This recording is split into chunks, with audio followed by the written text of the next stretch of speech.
This video may contain offensive language and be frightening to some viewers. Viewer discretion is recommended.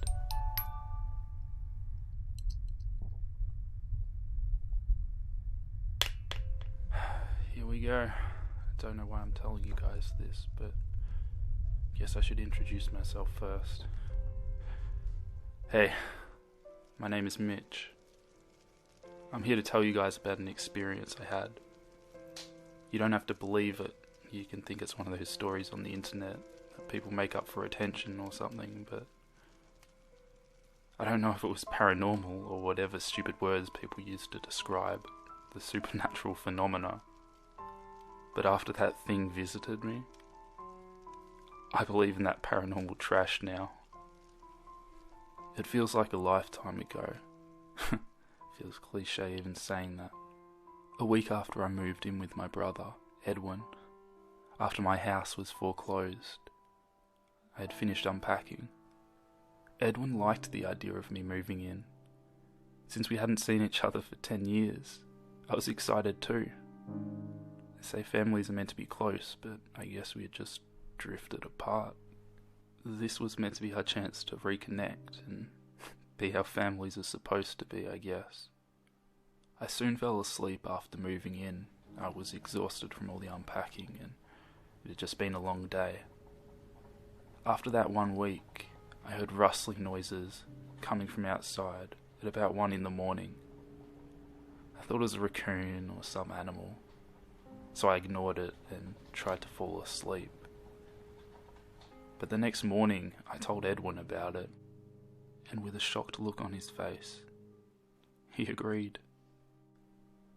The next night, however, I thought I heard my window opening and a loud thump, as if someone or something was entering my room. I darted up and looked around my room, but I saw nothing.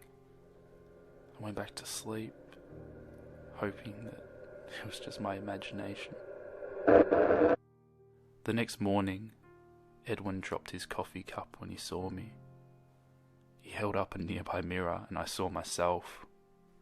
A confused look on my face at first, but it quickly changed to horror as I saw the red of a gash on my left cheek. The blood still slowly dripping down my face. In my drowsy state, I couldn't feel it, but the dull pain was coming now. It would need stitches. After I was rushed to the hospital and stitched up, my doctor told me I must have been sleepwalking. I was about to question him, it seemed strange to me, but then he showed me something that made my blood turn cold. He lifted up my shirt to reveal a sewn-up incision where my kidneys were. I stared in his eyes, my eyes widening. You see, look, I don't know how to put this, Mitch. You've somehow lost your left kidney last night. We don't know how. I'm sorry, Mitch. He had a confused look on his face. A man lost for words. He was out of his depth. He didn't know what to tell me. There was nothing he could tell me to comfort me. The next night was my breaking point. Around midnight, I woke to see a truly horrifying sight. I was staring face to face with a creature with a black hoodie and a dark blue mask, with no nose or mouth, staring down at me. The thing that scared me the most was that it had no eyes, just empty black sockets. It was like looking into an abyss.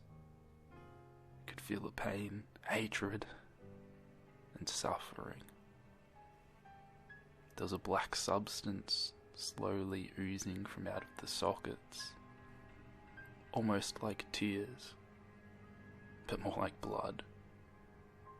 I grabbed a camera I had on a nearby mantle and quickly took a picture. I'd surely need the evidence, because who would believe me? This sounds like something from a story.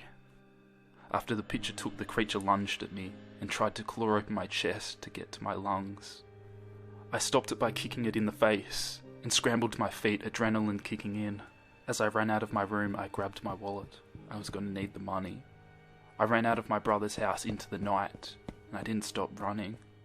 I eventually ended up in the woods, near Edwin's house. I was so panicked, I wasn't paying attention and I tripped on a rock.